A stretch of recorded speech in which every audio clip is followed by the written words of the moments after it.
Hello and welcome to Recalibrating with me, Sharee Johnson, where you'll hear healthcare professionals and others sharing their stories of recalibrating life when the unexpected happened.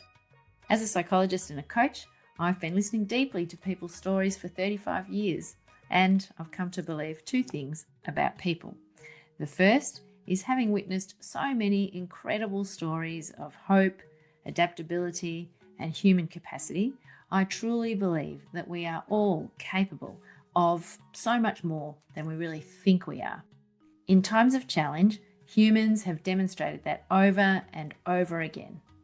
Here on the Recalibrating podcast, you'll get to hear amazing stories of healthcare professionals and others pivoting, overcoming, and recalibrating their lives. The second thing that the research and my experiences as a psychologist have shown me is that humans need each other. We need people. When we have support around us, when we tell each other our stories, when we connect through the reality of living our lives, we do so much better than when we pull back and hide what's really going on for us. Together on this podcast, we're going to unearth and amplify what helps us as humans individually and collectively to recalibrate in ways that help us change, grow, adapt, even surprise ourselves when life throws us a curveball. This podcast offers you the chance to be inspired and encouraged to meet the unexpected in your life with grace, skills, and a belief in your own human capacity. Life is full of opportunities to recalibrate with agency, the right mindset, the right resources, and the right community. Welcome to Recalibrating with Sharee Johnson, Rebecca Clarke. It's lovely to see you. Lovely to see you too, Sharee. So, Beck, you've worked in lots of different parts of the Australian health system. Can you tell us a bit about your current working life to kick us off? Yeah, sure. So my current role is Head of Transformation and Community at Beamtree and Health Roundtable. That role is quite all-encompassing. So the role is really about governance and quality of the indicators that sit within Health Roundtable, but also how do we really work with our members to make sure that what we're providing as a service, both in our service delivery, but also the quality of the platform is in line with their needs and contemporary needs and changing needs of the healthcare landscape. Can you just tell us what Health Roundtable is, Beck, please? Health Roundtable is an international, so both Australia and New Zealand, not-for-profit organisation that is a data analytics service, but also really about bringing the healthcare community together.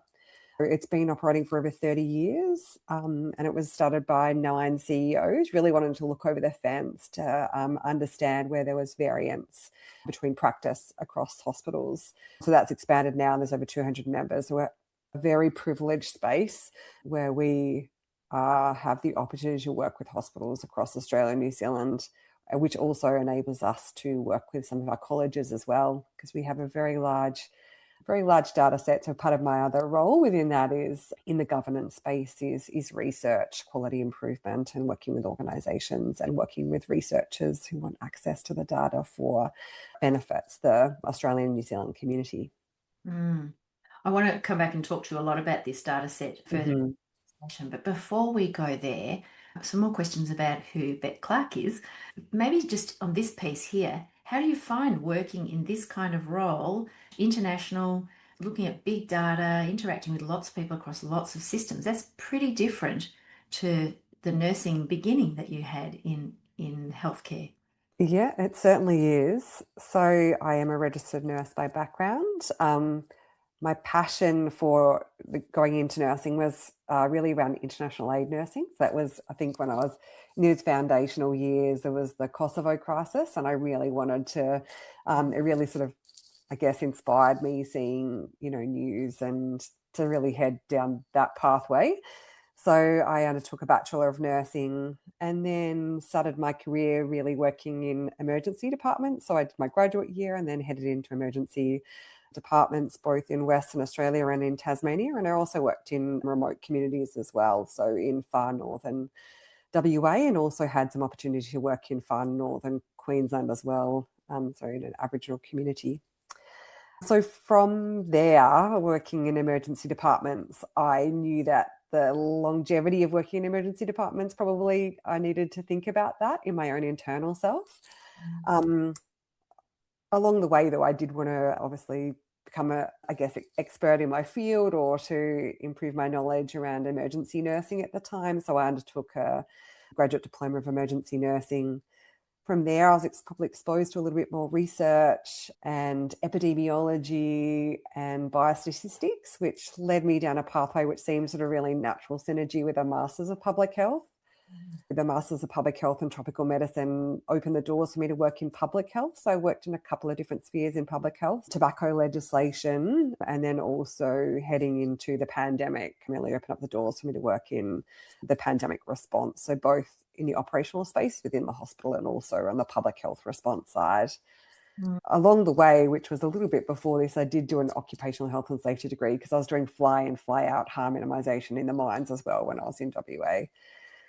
The public health degree really further inspired that research lens and really understanding the complexities of the world in which we deliver healthcare, the community as well, our people. And that led me on to the opportunity to work in another area, which was excellence in research as I progressed through my career within the hospital space, which allowed me to work with our nurses and midwives within the health service that I worked within around quality improvement, building capability, and professional practice within nursing. Are you doing any clinical work at all now? No, I'm not currently doing any clinical work. It had resurfaced in a conversation last night actually about when when did you feel connected? When did you feel deep satisfaction in your work, and what got you to the place that you were? And it's inspired me to think about going back and just keeping connected with my clinical practice, because I do really love working with patients, and that's ultimately the reason why we're here in high level service improvement, is to make sure that the care we provide our patients is exemplar and no harm is caused. You've already given us a beautiful example, Beck, of this ongoing nature of recalibrating. And what an amazing story in terms of the bigger view, starting in emergency care, wanting to be an expert in your own field of nursing, and then looking out wider into the hospital and looking out wider and wider and wider until your role now. I think this is really interesting story of recalibrating. And I hope the nurses listening, and not just nurses, everybody listening, can hear that clinical work and leadership and governance and those other things can be things that we can move between backwards and forwards. Can you go back another step now and just tell us a little bit about those early years that came before you got to nursing? Sure. I'm one of six. I'm born from first generation migrant parents, so from Europe, came here post-war. I would say that my early childhood years were complex, as most are. And so I was often the caregiver in my family, even for my elder siblings. And that's really started me on a pathway into a caring field. So that was like that, those first thoughts about where I would head in a career. So I undertook nursing. And then just before I moved to WA for my graduate program, I decided I really wanted to set some good foundations. And I undertook a Vipassana, 10 days Vipassana meditation. And so that was really about starting on a new pathway, setting a new intention. One of the key things I learned in that, it was challenging. It's 10 days, no speaking, no eating after 12, 11 hours of meditation, no caffeine, no sugar, no books, no phones, just with yourself. I learned some pretty incredible things in that. So I learned about only I give the things that have happened to me in my life power. So I can choose, as long as I'm aware of how my body is feeling, I can choose a new pathway. I have control over my emotions and how much energy I give negative or positive emotions. That's been a pretty pivotal thing in my life, to be able to understand how your body works and the control that you have. It's not always been easy, but it gives you those foundations on how you can really look after yourself and be brave and challenge yourself and step into the uncomfortable. Given the impact that the Vipassana retreat had for you, I want to call it a Vipassana practice. I don't really like calling it a retreat, because retreat Yeah. much currency in other ways now. Have you been for another Vipassana since that first one? No, I haven't. I definitely haven't. And I would say that I am an active meditator now. So I use other ways to have calm. So I enjoy being deep in the bush, trail running, mountain biking, hiking. So I sort of am more of an active, mindful person now. I know when I need to reset. I know when I need to have my hands in the soil. So I will use those practices. I definitely practice breath work. I really know when I'm not breathing well and how that is impacting my own internal self. But I've not revisited Vipassana. But yeah, it's not a bad idea though. Wow, just curiosity. I wonder this beautiful learning that you had so early on in your life, really, just before you started your professional training as a nurse. How did you have the idea? How did you even know that Vipassana existed? It was one of my older brothers. So I've got three older brothers. One of them had used meditation quite significantly in his life for management of a range of different things. We talked about it before. Yeah. So he was the one who really set me on that pathway. So I have a huge thanks to him. And I hope that I want to really point to something for the listeners. I don't want anyone to miss it, that you talked about learning about your body and the power is given by you and the energy is a choice that you give to any particular emotion. And I think these are really important things for healthcare people to listen to, particularly perhaps physical therapists and doctors and nurses, because you learn so much about the anatomy. And things that I meet in my day-to-day work is that people think that they know about their body or they know about the body, and that's the technical element, if you like, of the body. Where does this vein go, and how does this artery connect, and all those things. But you're talking about a different kind of body knowing and body power. Can you say a little bit more about that? Yeah, I think that what I didn't understand was the subtle signs and symptoms within myself. So I didn't realize when I wasn't breathing properly. I didn't initially, I guess I didn't really know where I held tension, subtle signs around management of challenges within my life, sleep, uh, not sleeping well, at a range of those, I guess, different components. I'm not really a headache person, but I definitely know that when I was heading into a sort of stressful phase, that those sorts of things would start to pop up. In a range of different ways that even I would move my body to cope with stress or manage those situations. So for me, a huge amount of it focuses on breath. So breathing, how I hold tension in my body, where I hold tension in my body, even behaviors and not finding stillness in your day. So keeping busy continuously and not being able to sit with yourself. They're things that I learned that I was doing to cope and manage with stressful situations. And have you shared this kind of stuff with your colleagues? I would say some of them that are closer to me, I've shared with them, but not more broadly. No. And thank you for sharing today. I really appreciate that. And one more question here before we move on. When you talk about breathing properly, can you just help the people listening understand what you mean by that? So when I talk about breathing properly, I think that when we're in a state of anxiety or stress, we don't take a deep breath. I would say that I know when I'm breathing shallowly. I also know that I need to breathe in through my nose and out through my mouth. And it's actually, in Vipassana, you learn about even feeling your breath through your nose and the awareness of that and how calming and centering that is, just to notice those very small, small things. Because when you are more in tune with your body, it really enables you to center yourself and be present. Mm. Thank you for that. While you were talking, I did a nice big belly breath myself just to maximize the impact. So let's hear a little bit more about your early life. So you started off in nursing, you went to Western Australia. Where were you? Where did you go from? I studied in Queensland and Victoria actually, and then went to Western Australia. So I worked at Sir Charles Gardner Hospital. I did rotations through there and then transitioned to the emergency department. I met my husband in Western Australia, who does happen to be from Tasmania, which is where I now reside.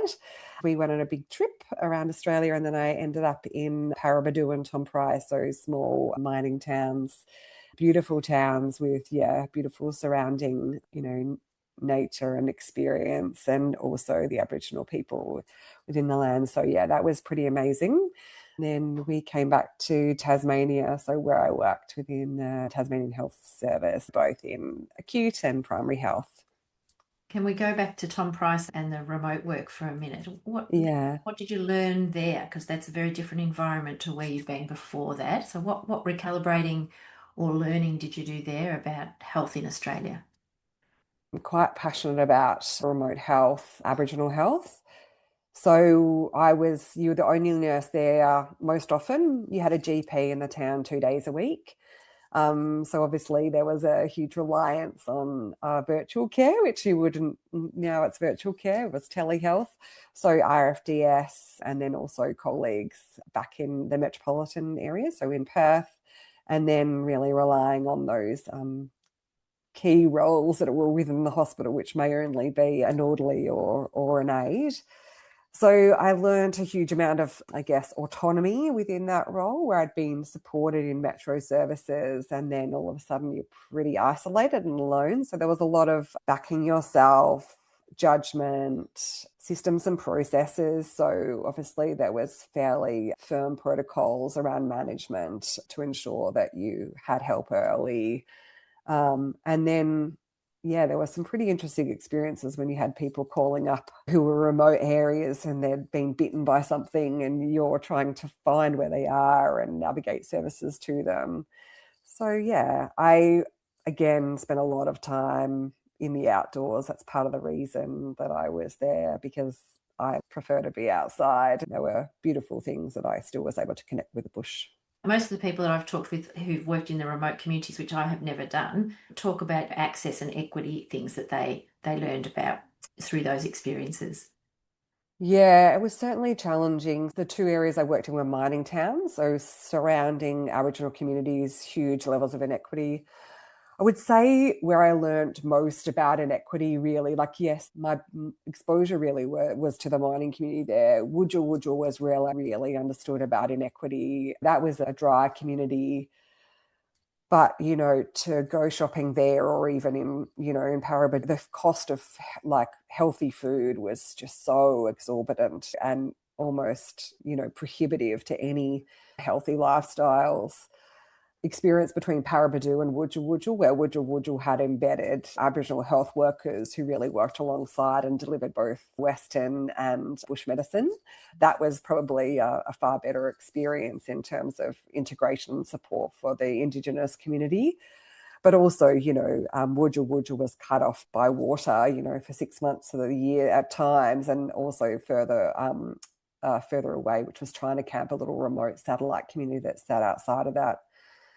And then obviously the huge inequities that have existed with displacement of people and loss of culture and roles, where they really don't have some of those stronger foundations in those pride building activities that were once there, that's been replaced by other elements like alcohol. But where there's a strong community, strong families, you really see beautiful culture coming together to be able to really have a healthy, active community. So but I would distance food, health service inequity, health services that are really tailored to our Caucasian community as opposed to our Aboriginal community. It was a very interesting experience. I imagine that those are kind of life-changing experiences as well. You can't unsee what you've seen. No. There's a beautiful book by Richard Trudgeon, I think that's the author, Why Warriors Lay Down and Die, and really talking about, impacts of colonization on the community. I learned a lot there about, respect, about storytelling. It was an amazing experience. I could just stay here and talk with you about this all of the and time. And really also about connection to land, I think that's just hugely important for me. The connection to land for Aboriginal people is so important. And for me, that's an integral thing. And I think I've sort of taken a little bit of that with me, and how important that is for grounding. You ended up in Tasmania. You decided that you'd stay there for a while. Yeah. And so What else might we want to understand about you before we move into more about the current work and the health landscape? I went to school in Tasmania. Some of my family are down here. So I worked in the Tasmania Health Service, as I said, in the emergency department. I worked in a varying number of roles within the emergency department, so as a clinical nurse and through into management. My mum worked within the emergency department as well, so as a nurse. And I would say that there were fairly complicating, when you work in a town where you are the only emergency department, it becomes complex, I would say, because you're providing care sometimes for your family members. You say that my personal life is fairly exposed at times to my work colleagues, which I'd say is challenging. I think that there'd be many people across Australia who are healthcare providers who would have those challenges. I certainly know working in Paraburdoo that one of the nurses working there had to resuscitate her own parents. Do you know, there are very complex things as caregivers in small communities, and I think that's important to remember. So within that framework, I would say that there were some fairly challenging times. So my mother, as said, was first-generation migrant, so had complex problems heading into nursing probably, and then compounding factors as you go through life led to some increased challenges for my mum, which ultimately led to her sometimes really not wanting to be here. And then ultimately, my mum did take her own life. That was challenging. So she was a nurse within the department that I worked in. I was actually overseas when I found out, so my whole department knew before I did that my mum had passed away. She took drugs from the department, which were the medications utilised for her to take her own life. Now, there is no blame upon the service with which she worked, because she obviously had complex factors. But it did lead me to think about, more broadly, the support that we provide our clinicians, and led me sort of on a pathway outside of clinical nursing and in leadership and management about how do we really support our people? How does the system support us? As I said, I'm definitely not saying it was a system failure, but can we do it better? That was what I started to think about. You talk about system change, and I've always been one to think about, is there a different way? Is there a better way? Just because it's been this way the whole time, is it right? And so what I realised in that process was a number of things. One was that there are services obviously of support for clinicians, but are they adequate? Are they the right supports? So it did set me on a pathway of looking to other areas. So where do services do it well, and how could we do it better?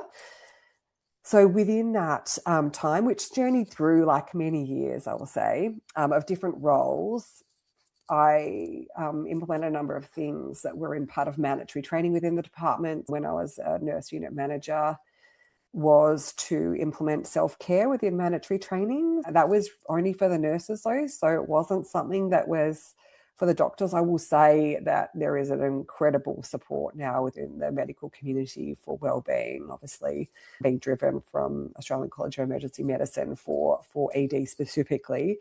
But at the time, I felt like there really wasn't a lot there. The other thing that I noticed was that when there are challenges within a department, it's really about the clinicians that are leading and understanding who's been impacted by those challenges. So debrief sessions were often led by the people who were part of those challenging or traumatic situations. And I really noticed that in the challenging times that I had in the department where my mother had taken her own life, there was no reach-in service. There was no one necessarily, there was no support structure where the people who checked in, but no systemized support structure to support me or others. So it was really a reach out. You had to reach out to EAP. And I found that EAP, although it is fantastic that healthcare services provide something like EAP, how prepared are those clinicians who are working within the EAP service to deal with the complex things that our healthcare practitioners are coming to them with? So are they Are they trauma informed? Some of them, I'm sure they are. I felt some level of support really didn't meet the level of need that I had personally. When you reach out to a service like EAP, as a healthcare practitioner, you're fairly resilient. So you're at a point where you probably need a higher level of support than the EAP could provide. So there were things that I really noticed, and it started me questioning about what other services are doing. And there are certainly amazing bespoke services that have mandated times that they have to see their clinicians in. They're trauma informed. There's a review process for the clinicians that are working with these other emergency service workers, police and healthcare workers, where they really have to make sure that they are adequately prepared to deal with a level of trauma. And it's something that I really wanted to see, or I'd love to see more embedded within the healthcare services and system itself. Those challenges are hard to make. These changes are hard to make. When you start to have these conversations, you find people within your community within healthcare. So there are a number of those people within healthcare that I made connections with. Medical staff, so Dr. Cheryl Martin, Dr. Claire Ransden, and then another colleague of mine who's not a clinician, Kirsten Gibson. And we found a connection within our healthcare service where we all had a passion to improve how we supported our staff.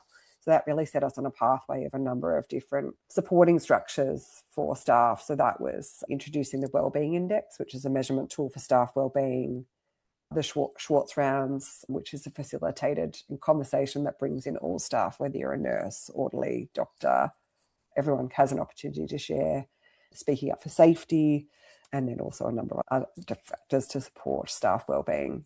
So that really sort of set me on a, how can we change the system? How can we support? Yeah. Thank you for telling us about your mum. That obviously was an incredibly difficult time. I can't imagine that feeling of being far away and other people knowing before you knew. I think we have sometimes a kind of idealized picture of the boundaries and the borders and how we keep everything kind of compartmentalized in health. And as you rightly point out, it's the same in New Zealand, in my experience, that people work in community, and we know we have lots of dual, triple kind of roles. And so we know each other, and we know each other's brothers and sisters or cousins or ex-husbands or whoever. That's a very real part of practice in healthcare. It seems like perhaps it's not a crossroad, but it seems like there was some real questioning at that time. And you talked about then saying, are we doing it right? And I know when we were talking before we started recording, you were referencing the police and some of the systems that they have. And I love this phrase of reach out or reach in that you're using. I can think of many examples recently with my clients where something traumatic has happened, an adverse event, and the key doctor or the key clinical manager, who's very often a nurse, is leading the debriefing of the team and is actively choosing to do that because it feels to them safer than bringing in somebody who's inexperienced or doesn't understand the reality of the system that those people are working in. And I think that's what you're pointing to, this dilemma of how to reach out in a safe way to people who actually get it. Yeah. And this dilemma of, well, we'll just run it ourselves because we really understand. Nobody really understands like we do. How that ultimately accumulates, or does that accumulate then, particularly for those senior clinical leaders? And I think when there's a collective knowledge amongst those leaders who can lead a debrief in the same way, or that's part of a system or process. But I found it was really ad hoc, and it was based on who was there, the leader at the time, who was the medical lead, who was the nursing lead, that drove that. So it was inconsistently applied, the debriefing methodology. And for us, there was no definition of what is a critical incident. There was no way to flag that. There's no way to flag within our system that I know of, and haven't seen it really well, the cumulative trauma that healthcare workers gather across their careers, where in other services like police service, that information is gathered within my experience. So that cumulative trauma is noted. And I spoke about the DPFEM, so this particular bespoke wellbeing unit. where they have if there is an incident, there is a definition of what an incident is. There is somebody who will call them in a defined timeline. They are trained. They are not external agents. They're trained police, fire, emergency management services people. So they're own people who are trained to provide that support, but it's systematized. It's not ad hoc. That is an incredible service. DPFEM, so Department of Police, Fire and Emergency Management Service. Thank you. Yeah. So for those listening not in Australia, all the states, and it's the same in many countries, all the states have different departments and different acronyms and different names. Yeah, yes. So you've got experiences with your mum and her health, and also working in the same department as her, having lots of common people who know each other, the tragic end to her life, and these reflections of who reaches in, who reaches out, how do we do that, why isn't it systematized, what do other organisations outside of health do, and all of this led to things like instituting the Swartz rounds. Can you tell us Yes. a little bit about how the Schwartz rounds have developed at Tassie Health? They've been there, you've been using them, or I know you're not there now, but they've been Yeah. actively using Schwartz rounds for a while now. How's They it gone? they have, I found, so when I was within the Tasmanian Health Service, incredibly powerful. It's just such a safe space for a collaborative communication about the impacts of delivering care on all people within the system.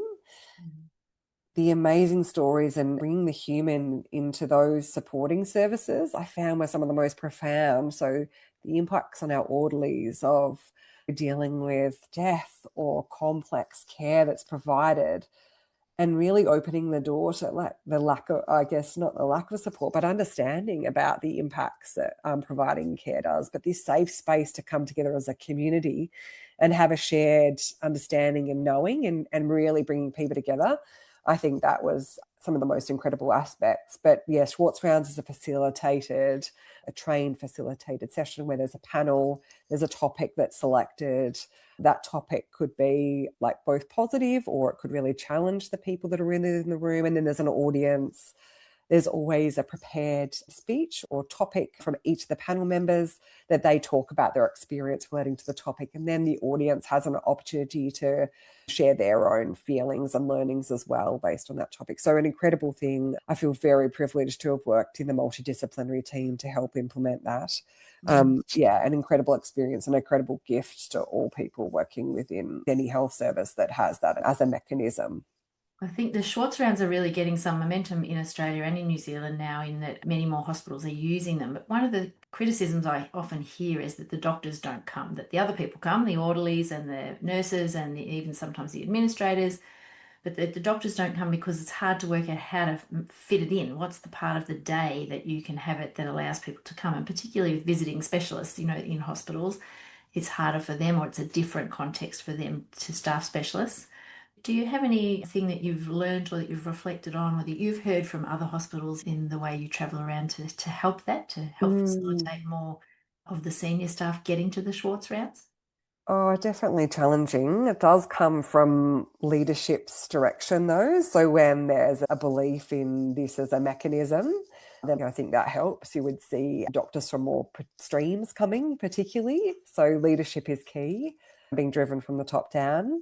Absolutely, the time of day or the day is incredibly important. So some ways we're having in grand round time. So it was a time with sanctioned for medical staff. That was one of the aspects that really helped with bringing medical staff to Schwartz rounds. You can't utilise that all the time because obviously that's a very important time for learning. When we needed to get more exposure, that is a really good way to sort of get medical staff to I attend. love that. That's two really helpful things to think about: the grand rounds time, and that it's got to come from leadership. I think we meet that so many times with these problems where I love ground up movements. I want to support all the ground up movements, Yeah. and the amplification and the speed, the pace that things can happen with leadership endorsement is, I think we can't really ignore that. You also referenced earlier the colleagues, Cheryl and so on, that you came together with in that process. I think I'd like to just spend a minute there as well, that this finding allies and finding the other champions and finding the other people who can help you progress things. Can you tell us a little bit about the importance of that? Yeah, I think that community is important. So there are communities within your own profession, communities within your division or unit or ward. And then there are those special people that you find that aren't necessarily in those spaces that you connect with and you've got a common goal.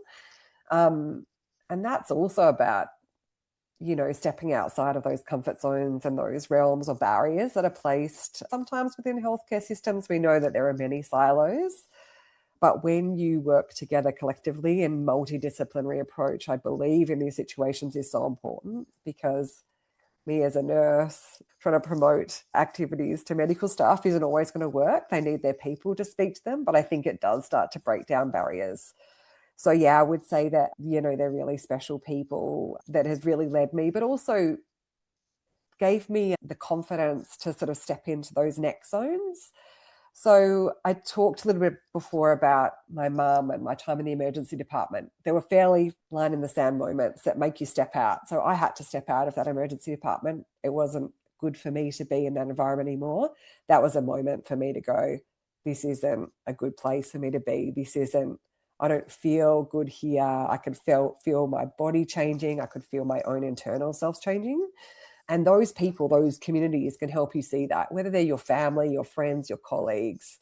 So for me, that's a moment where you go, okay, it's time for a change, and step into something that enables you to take what you've learned or the challenges into that next realm to affect change, to support, for system improvement, for your own self, to rejuvenate, find passion again. So yeah, I think those people particularly were foundational in that. Mm. It's really helpful, Beck, I think, to hear that part of your story, that we get caught up, I think, sometimes in saying, well, it's not the individuals, it's not the work the individuals have to do, it's the system. Or, well, the system exists for more than just, you, so it's the individual.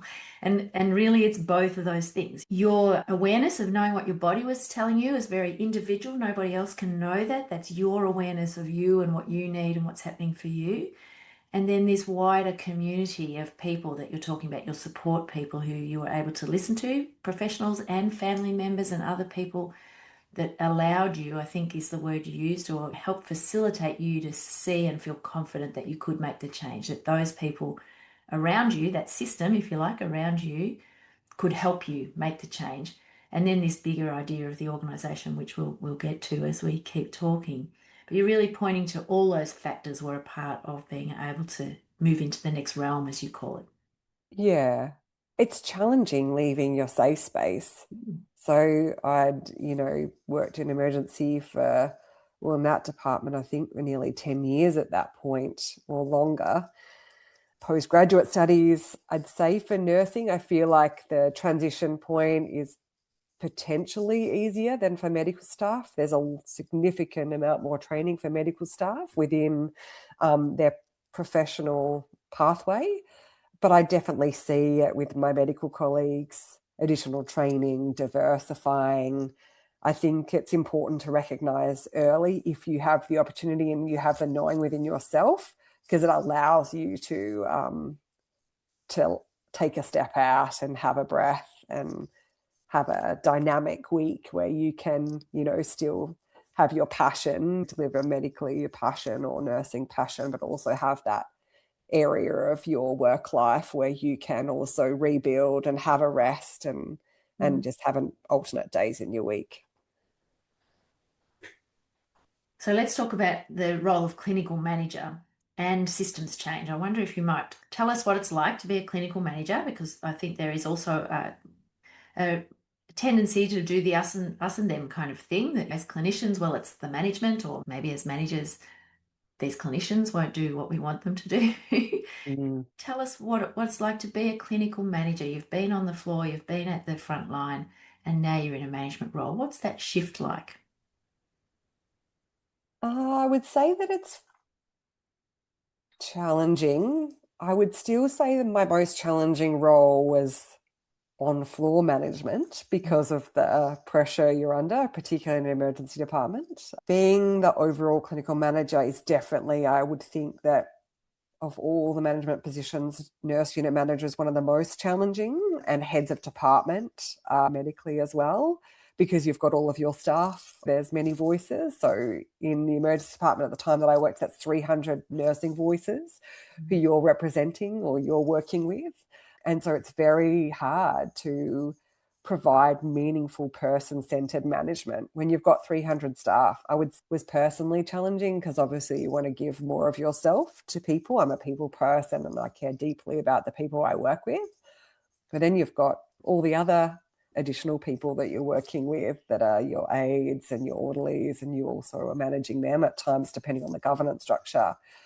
So it is a very challenging role, but then you're also competing with the system pressures that are coming down upon you, leading change that you don't always agree with, or change that you do agree with, and then getting buy-in from your clinicians.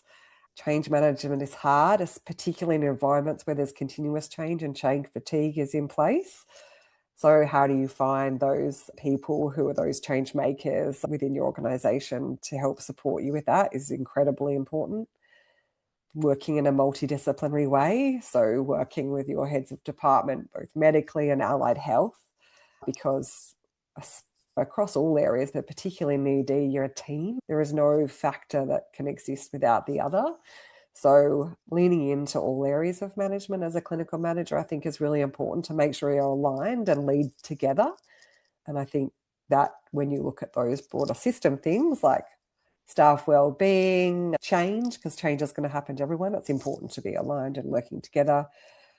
It is lonely. I think being a clinical manager is really lonely when you are protecting your staff from the challenges that exist that are coming from the top down, and also knowing the complex interactions or the complex personal things that are occurring for your staff and holding that in a professional way. It does make it very lonely at times.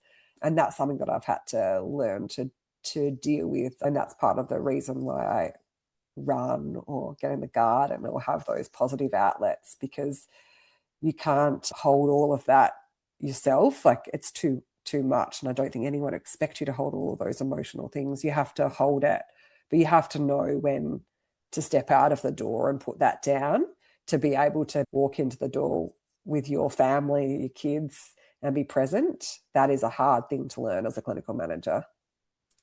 I can feel the weight of that, carrying that around with you, all those voices and all those needs. Let's talk about systems change. What's that phrase even mean?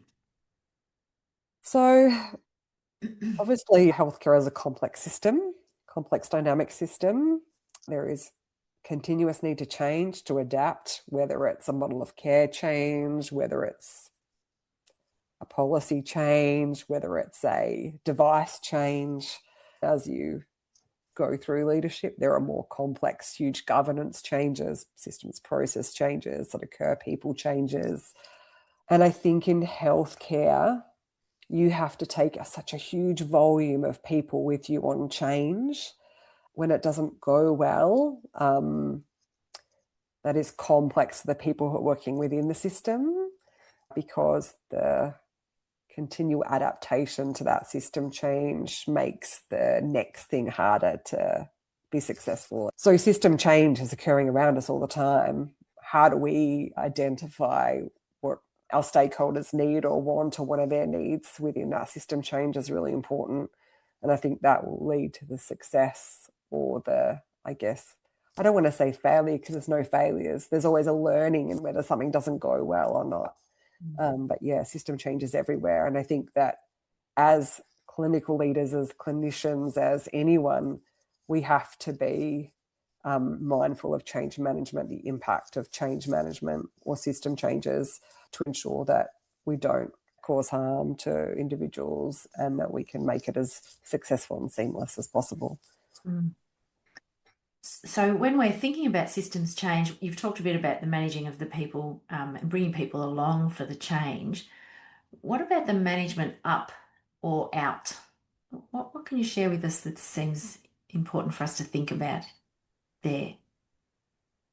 I think it's important to be honest. I think that sometimes when you are in a management position, particularly middle management, there's a desire to You just have to be honest about the impact to staff and implementation. So I think that that's really important. So honest in a constructive way so that you can adapt and change as needs require for staff, or if something's not working well, there's always ability to tweak or to improve along the way. And I think that's really important for honesty. I think it's important to flag early when there's something that's not going well or something that's going really well. They're really important things, and also important to make sure that you tell the right people, because I've definitely been in situations where you tell your direct line manager, but the impacts of that system change can be broad and involves other stakeholders who are important. And if you don't convey that well enough, so I think that's really important. I think the other thing within healthcare, and I know we don't forget it, but the impact to our patients, our clients, I think that we've also got to make sure that we're thinking about our people, but also the people that we're servicing. And I think that that's always important to understand the impact on both parties and both sides. Yeah, obviously consumer feedback pre-implementation for system change, and also post-implementation is really, or during implementation is really important. They're the key things.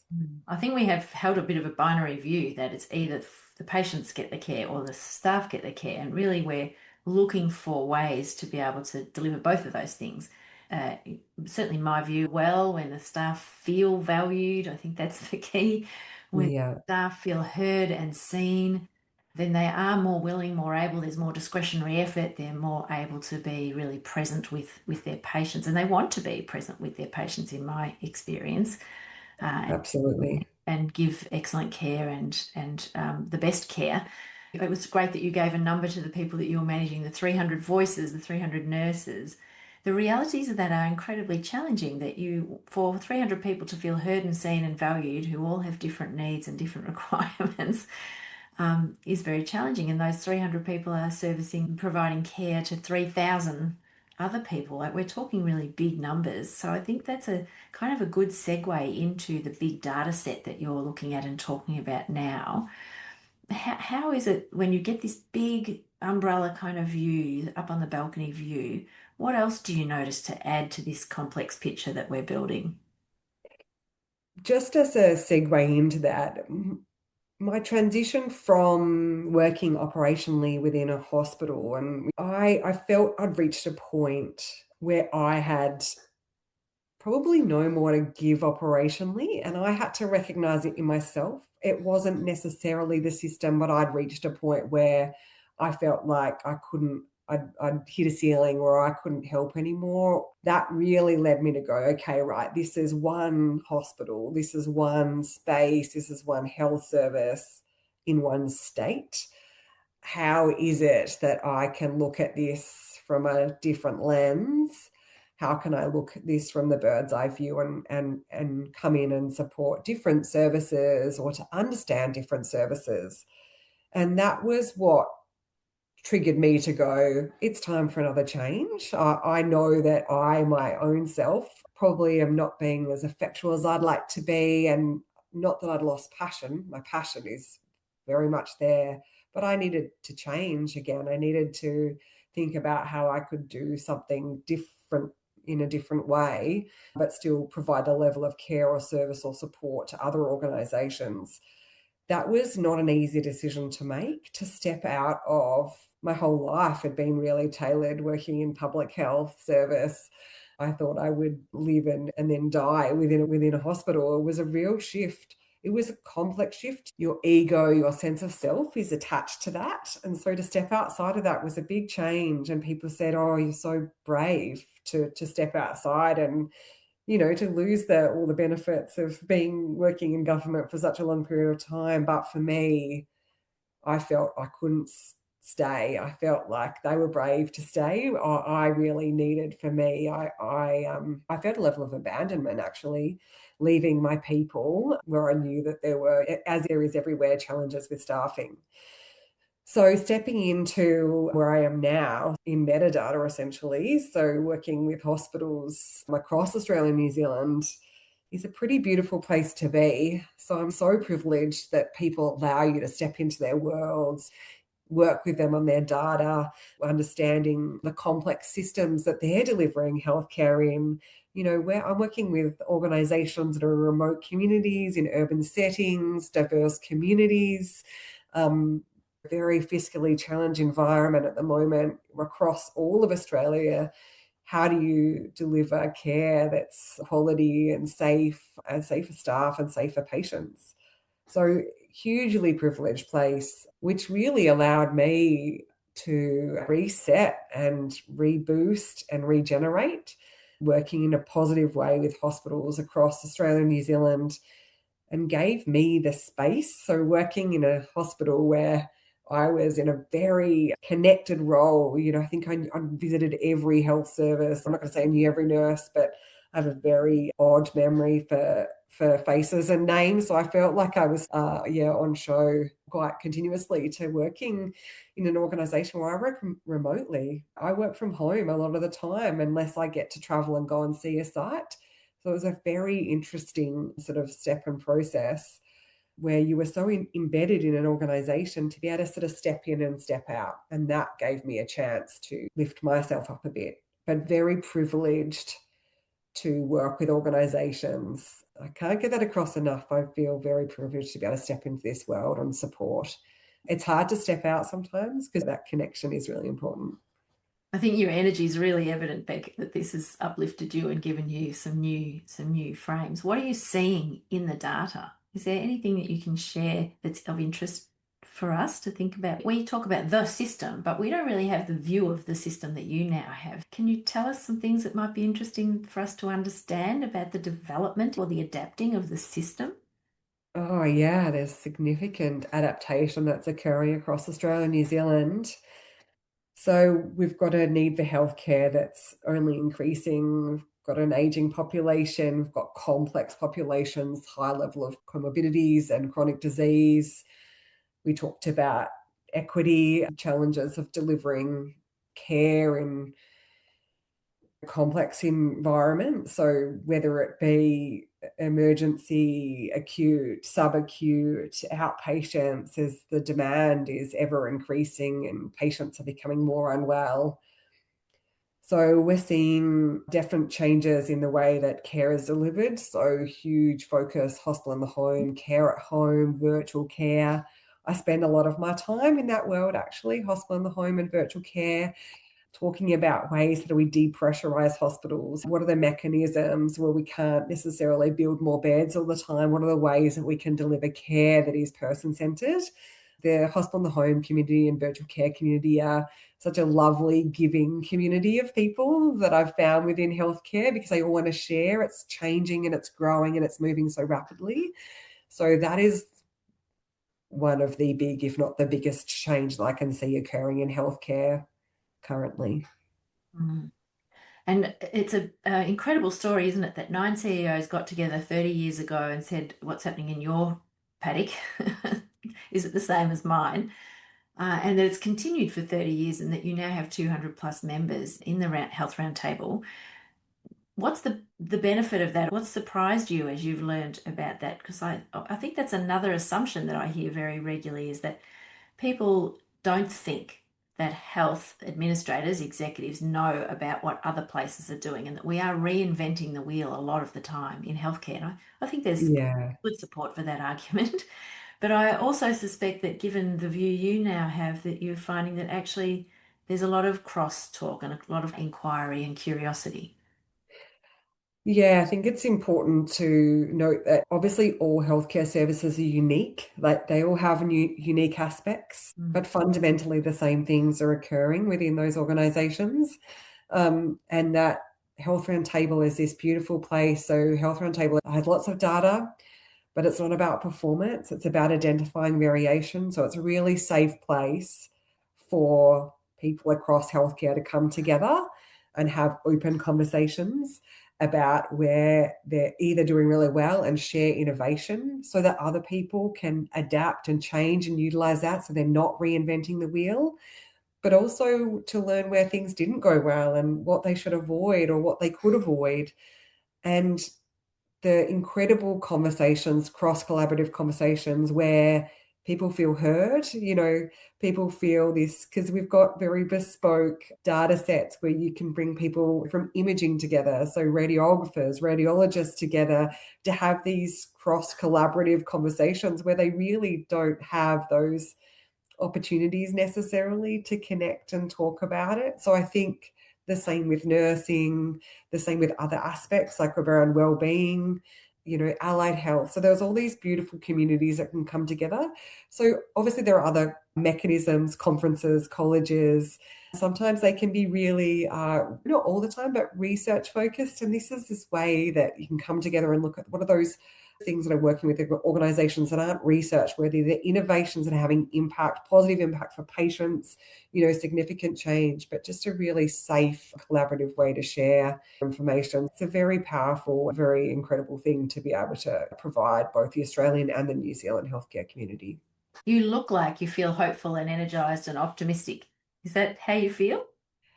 Yeah, absolutely. There are incredible things going on within organizations, and we get the privilege of saying, you're an exemplar. You often have all the internal pressures, ministry pressures around targets of hospital-acquired complications, but sometimes we're this deliverer of fantastic news to say, I know that you feel like you're not doing well on this, but actually you're an exemplar across Australia.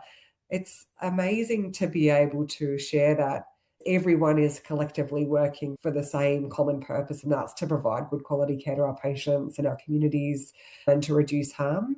I do feel optimistic. I feel that there are significant challenges on our healthcare services, but again, people are finding extremely unique ways to overcome those challenges and inventive ways to be able to either work together or deliver care in a really different way that's still achieving the same outcome.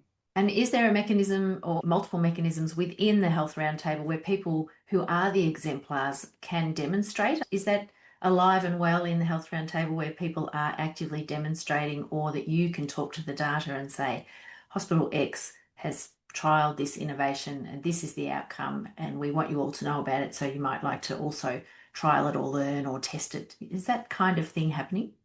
Oh, absolutely. So we have those mechanisms both in webinars, so virtually, but also in-person events. So the foundational aspects of Health Roundtable is, yes, we're a data analytics service. Yes, we have data, but the story behind the data is the important thing. Data is just data unless there's a story that sits with it. We don't have the context always for the data. One of the foundational aspects is, if you're part of Health Roundtable, we want you to share the innovations, and they're meaningful, and they connect with people because their stories.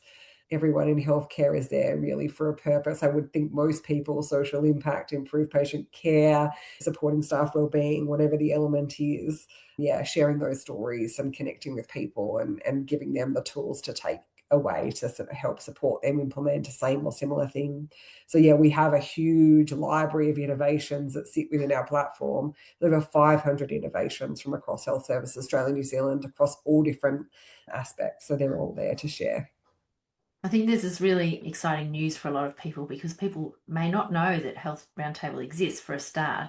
And to talk about big data, it's pretty dry, isn't it? And you've just pointed exactly to, it's the story that the data tells. And I have really supported the Wellbeing Index for a number of years because of this need for good Australian and New Zealand data. I think a lot of what we do is reference data from America. Even when we're talking about burnout or moral injury or those kinds of things, we're often referencing data from America, sometimes from the UK or other places.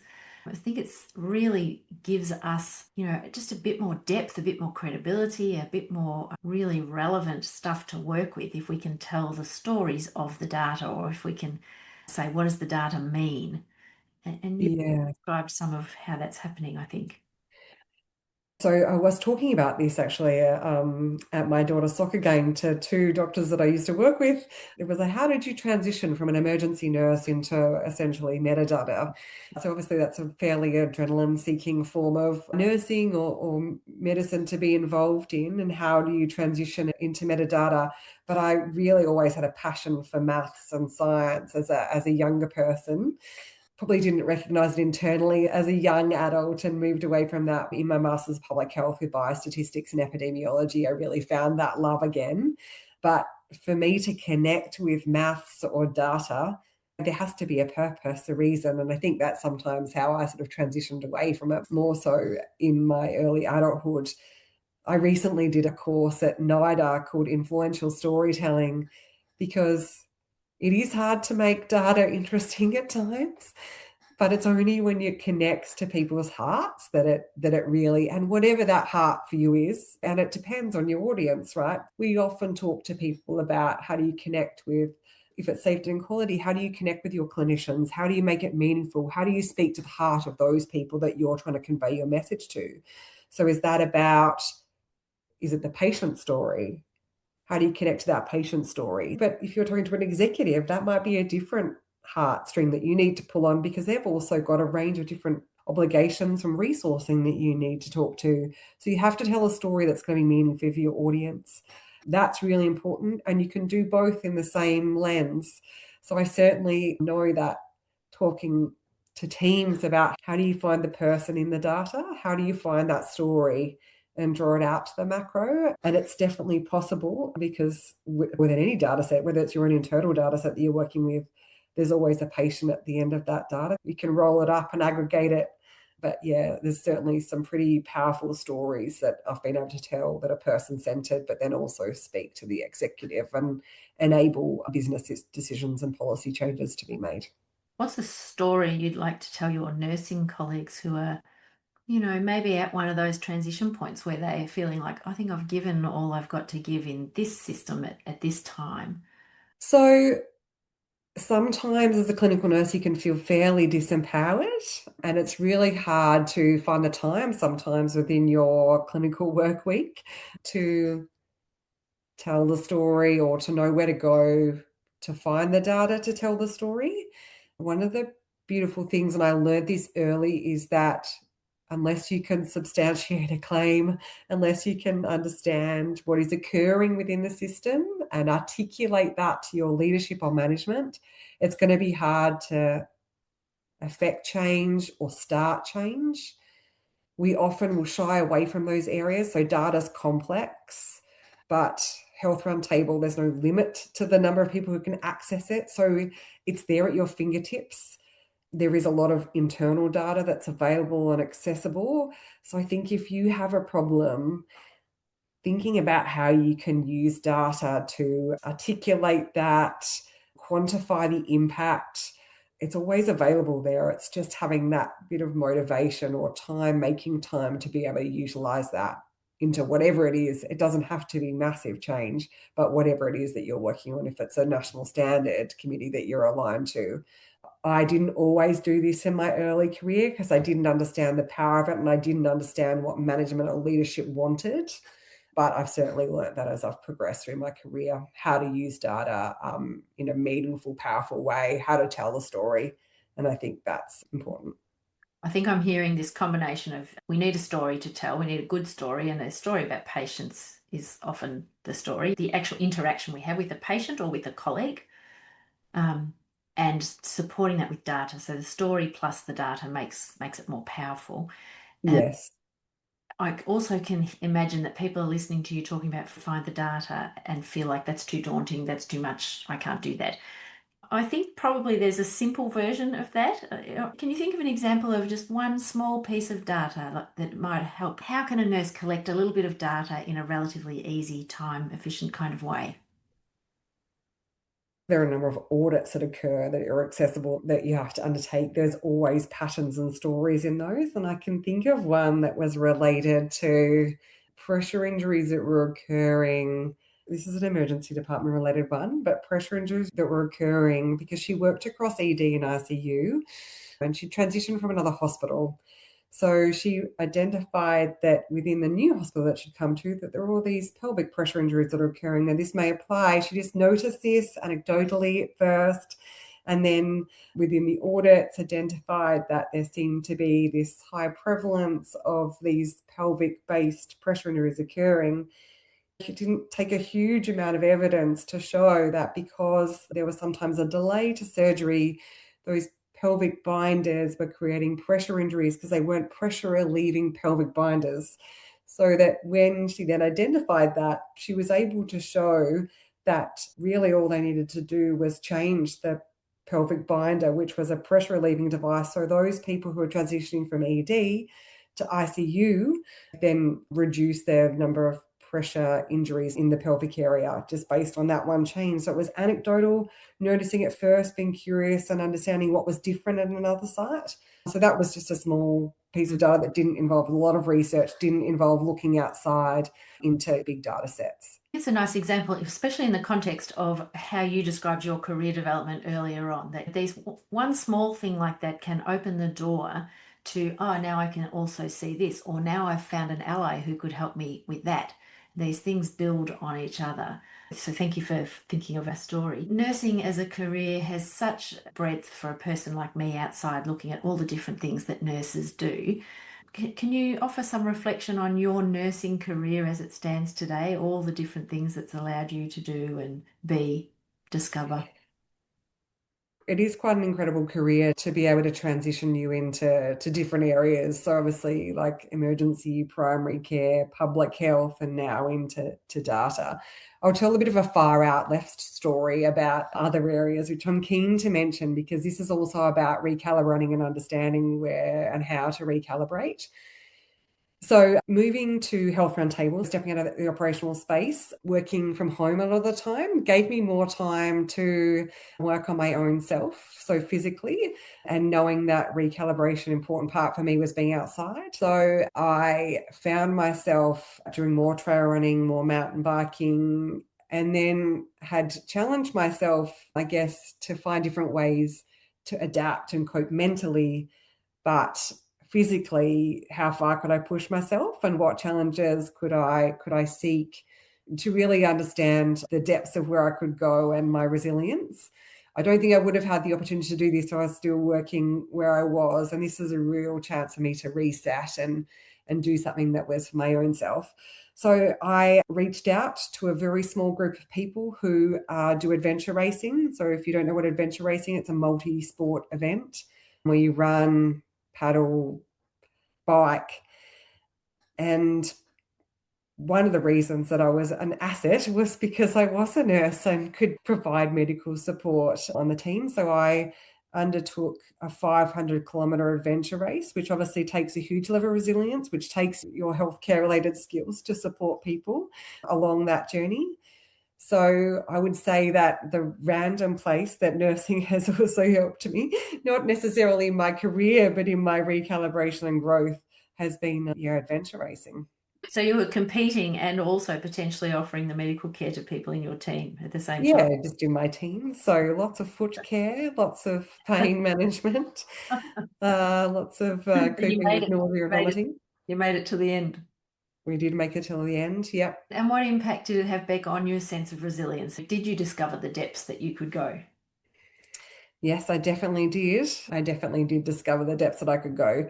But the challenges across that time, I still don't feel like they're sometimes anywhere near as challenging as a shift on the ward. Healthcare gives you huge levels of resilience and understanding about working with other people, being in complex environments, understanding fatigue deeply and how to overcome that, how to be kind, how to understand when people are struggling. So there are all these amazing things that I think is important to know that, yes, we are nurses, yes, we are doctors, but all of these skills and assets and attributes that we have can be placed in lots of different areas, even random areas like adventure racing. So the ability to transition between different careers, different opportunities are incredible because healthcare provides you and being a clinician provides you with all these attributes that sometimes you don't think are transferable, but are.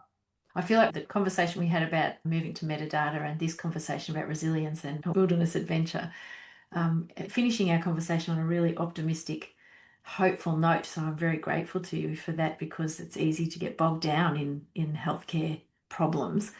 Is there anything that we've missed while we've been talking that you've noticed that you'd like to just point to before we wrap up our conversation?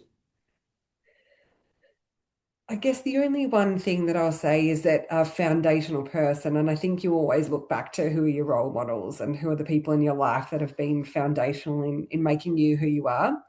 So my Oma, my Dutch grandmother, incredibly resilient woman, amazing for many, many, many reasons. But one of the key things that she talked to me about, and about change and adaptability and about remaining calm. And I'll tell you a story just briefly. She was in Papua New Guinea with her husband. They forgot a bag. She ran back to get the bag. And in the meantime, this is a small light plane in Papua New Guinea, the plane took off. And she was just newly married to her second husband. So she was in a small town in Papua New Guinea. Now, most people would be distressed or concerned, but she just saw it as an opportunity for an adventure. So in my life, I think I've always thought about take a breath. There is beauty in all things, whether it presents a challenge or it's a little bit bad. Yeah, she's given me the incredible gift of taking a breath, seeing the best in the world, areas for opportunity for adventure. So she's inspirational for me. And I think some of those things that help you with supporting system change, supporting shift and recalibration and being brave in the world. That's a beautiful place to finish. Thank you so much, Beck, for all that you've shared. I think there's been a beautiful synergy between your personal experiences and your ability to notice how they're informing your professional life and the other way around. So I've had this sense listening to you of this whole person developing, this whole person development happening as I've listened to your story. I'm deeply grateful for what you've shared. So thank you for being with us today. Thanks, Sharee. Rebecca Clarke is the first nurse that we've had on the podcast. I'm really deeply grateful to what she has shared. There are so many ways to be a nurse in the world. What I really love about Beck's story is this whole person element, that it's acknowledging that real things happen in our life. We have grandparents who are really important and influential that we may not even realize at the time, but later on we can still hear their voice. That we have deep, complex loss in our life, that we work in communities where we know each other's family and we have other relationships at the same time as we're being healthcare professionals. She was able to share her experiences as a clinical frontline nurse and also as a person who's looking across whole countries, New Zealand and Australia, at big data sets. And she has lots of really incredible stories of noticing data or vague variations in the data and inquiring into what's that showing about that community or that hospital that are not for sharing publicly. But I do hope that you as listeners feel encouraged to know that there are systems and organisations that are looking at the system, that it's not a hopeless case in terms of individuals out there working their guts out and nobody really understanding or recognising what's happening at a systems level. Obviously, it's complex. It's not as easy as saying, well, all the CEOs get together and talk about what they're doing in their hospitals. And it is really vital, important work. This idea of being able to be on the dance floor and also up on the balcony having a look at what's happening is what we need to understand complex systems change for healthcare, for providers, caregivers, and for patients. I'm delighted to have had the time to talk with Beck. I think her ability to talk about pride building in remote communities would also have been a great way to have spent the whole podcast. We will follow that thread in coming episodes of this podcast.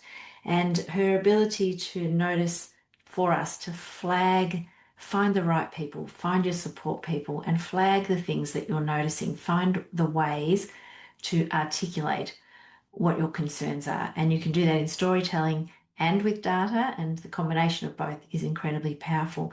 Beck also talked about big feelings. She talked about being honest, being lonely as a clinical manager, having a sense of abandonment when you leave one workplace and go to another workplace. She really authentically showed us some deep personal inner world understanding and experience, really reminding us to be aware of what's happening for ourselves, and also a lot of different lenses and perspectives into the world, including understanding that riding a bike down a mountain can give us a new perspective.